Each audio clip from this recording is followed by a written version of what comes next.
쌍둥이 빌딩은 까만 연기를 뿜어댔고 불길이 여기저기서 치솟았습니다.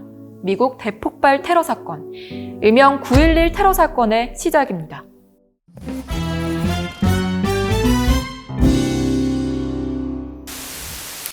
미국에서 동시다발 테러로 인한 대참사가 발생했습니다. 뉴욕의 세계무역센터 쌍둥이 건물이 각각 소형 비행기에 들이받쳐 붕괴됐으며 워싱턴의 국방부 건물에서도 항공기 테러로 인한 폭발이 일어났습니다. 이미 수백 명의 사망자가 확인됐지만 앞으로 얼마나 많은 사망자가 나올지 추정조차 불가능한 상황입니다. 2001년 9월 11일 세계 금융의 중심지이자 미국의 심장부 뉴욕의 아침은 여느 때처럼 평화로웠습니다. 날씨는 화창했고요. 파란 하늘과 함께 시민들은 하루를 시작하고 있었습니다. 근데 오전 8시 45분 하늘을 가르는 굉음이 들립니다.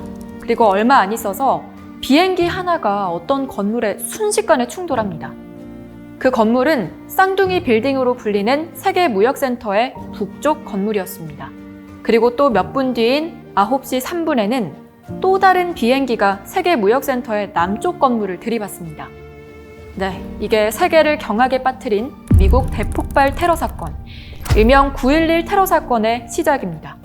쌍둥이 빌딩은 까만 연기를 뿜어댔고 불길이 여기저기서 치솟았습니다. 현장은 아수라장이 됐죠. 충돌한 비행기는 빌딩의 중앙부까지 파고 들어갔는데요. 그 중심부에 하필 계단이 몰려 있었대요. 그 계단들이 다 부서지니까 당시 상층부에 있던 사람들은 꼼짝없이 갇히게 됩니다. 비행기가 충돌한 층은 북쪽 건물은 93층부터 99층까지였고요. 남쪽 건물은 75층부터 85층이었는데 남쪽 건물이 북쪽 건물보다 좀 더 낮은 층의 공격을 받았잖아요. 그럼 그만큼 위층에 남아있는 사람들이 더 많았겠죠. 그래서 훨씬 큰 타격을 받았습니다. 무너져가는 건물과 함께 사람들은 목숨을 잃어갔고요. 살지 못할 것이라는 두려움과 공포 속에서 결국 빌딩에서 뛰어내리는 투신을 선택한 사람들도 약 300명에 달했대요. 그리고 한 생명이라도 더 살리겠다고 건물에 들어갔다가 순직한 9.11 대원들과 경찰 등 이 테러 사건으로 비행기 희생자를 포함해서 무려 3,000명에 달하는 사람들이 안타깝게 목숨을 잃었습니다. 비슷한 시각, 워싱턴에서도 대혼란이 벌어집니다.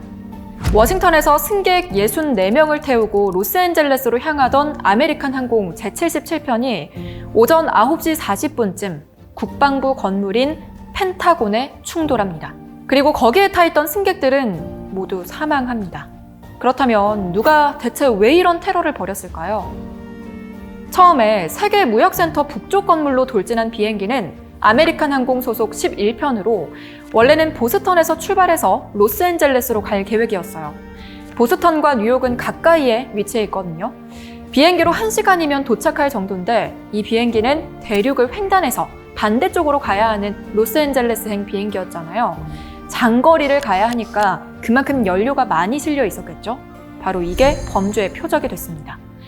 뉴욕이 테러의 목적지인데 뉴욕은 보스턴에서 가깝고 그럼 연료가 조금 드니까 연료가 많이 남을 거잖아요. 그럼 건물에 충돌했을 때 화재를 더 키울 수 있겠죠. 테러범들이 이걸 노렸던 거예요. 92명의 승객을 태우고 오전 7시 59분에 날아오른 이 비행기는 단 10여 분 만에 하이제킹을 당합니다. 승객인 척 잠입한 이슬람 테러 단체 알카에다에 의해서요. 총 5명이 타 있었는데 2명이 먼저 기내식 나이프로 승무원을 위협합니다. 그리고 조종석 문을 뜯고 들어가서 기장이랑 부기장을 끌어내고 조종석을 장악했죠. 나머지 3명은 몰래 들고 탄 최루탄으로 기내를 혼란시켰고요. 비즈니스석에서 승객 1명을 살해합니다. 그렇게 승객들을 공포에 떨게 만들었죠. 이 비행기를 포함해서 총 3대의 비행기가 테러에 사용됐다고 했잖아요. 근데 테러범한테 납치된 비행기가 또 한 대 있었습니다. 바로 유나이티드 항공 93편이에요. 이 비행기는 승객 45명을 태우고 뉴저지에서 샌프란시스코로 갈 계획이었는데 테러범들이 순식간에 기내를 장악합니다. 그리고 방향을 돌려서 워싱턴 DC로 향했죠. 하지만 테러범들은 워싱턴 테러는 성공하지 못하고 펜실베니아주 벌판에 추락하고 맙니다. 기내에서 무슨 일이라도 있었던 걸까요? 비행기가 납치됐다는 걸 알아차린 승객들은 기내에 있던 에어폰으로 가족들한테 연락을 합니다. 그리고는 그 연락을 통해서 뉴욕에 이미 테러가 발생했다는 걸 알게 됐죠. 그래서 자신들이 탄 비행기도 특정 건물에 충돌할 거란 걸 예감을 하고 다 같이 힘을 모아서 테러범을 공격하기로 합니다. Let's roll! 승객 토드 비머의 외침과 함께 승객들은 커피포트로 끓인 물을 테러범에게 붓고 접시랑 컵을 던지는 등 강력하게 저항합니다. 거센 반발에 당황한 테러범들은 테러를 포기하고 펜실베니아의 벌판에 비행기를 추락시켰는데요. 테러범들이 정확히 어딜 노렸는지에 대해서는 여러 의견이 있지만 백악관이나 국회의사당이었을 거란 의견이 유력합니다. 그렇게 추락한 비행기는 산산조각이 났고 생존자는 0명. 너무너무 안타깝지만 승객들의 희생으로 더 큰 피해를 막을 수 있었습니다. 이 세계의 대폭발 테러로 90여 개국의 2,800에서 3,500여 명의 무고한 시민들이 목숨을 잃었습니다. 사건은 실시간으로 전 세계에 생중계가 됐는데요. 세계 역시 충격에 빠집니다. 국제 금리는 단숨에 하락했고요. 세계 증권 시장이 흔들렸죠. 미국은 사건이 일어나고 일주일 동안 증권 시장을 열지 못했어요. 그리고 미국을 오가는 모든 국제 항공선도 차단됐습니다. 미국인들은 이 사건을 제2의 진주만 공격이라고 부르기도 하는데요.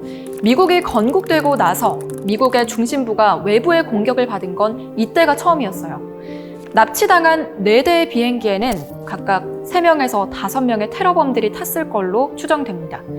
미국 연방수사국 FBI에 따르면 범인들은 사우디아라비아와 이집트 출신의 조종사였는데요.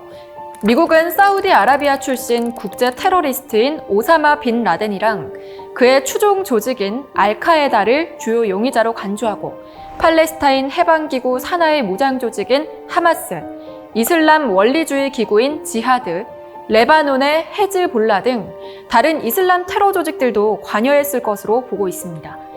9.11 테러 직후 미국은 테러와의 전쟁을 선포합니다. 그리고 세계를 문명 세력이랑 테러 세력으로 나눠서 새로운 국제 질서를 구축했죠. 특히 미국은 아프간에 보복 공격을 했는데 그때 오사마 빈 라덴을 감싸던 탈레반 정권이랑 알카에다 조직이 거의 붕괴됐고요.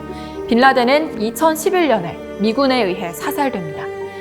그리고 사건 발생 후 미국뿐만 아니라 전 세계의 항공 안전이 강화됐습니다. 9.11 테러를 통해서 공항의 보안 검색과 신원 확인 등의 허술한 점이 많다는 게 드러나서 많은 나라들이 안전 규정을 정비했죠. 세계 무역센터 건물이 무너진 자리에 지금은 붕괴된 북쪽 건물보다 더 높은 원월드 트레이더 센터랑 9.11 추모 기념관이 들어서 있습니다. 또 테러범들의 용감히 맞서 더 큰 희생을 막은 승객들이 탄 유나이티드 항공 93편이 추락한 펜실베니아주 생크스빌에도 기념공원이 설립됐죠. 참혹한 역사의 현장을 찾아서 희생자를 추모하는 발길이 계속 이어지고 있습니다. 자, 오늘 이야기는 여기까지입니다. 참 충격적이고 참혹한 사건이죠. 다시는 이런 일로 무고한 시민들의 희생이 발생하지 않았으면 좋겠습니다.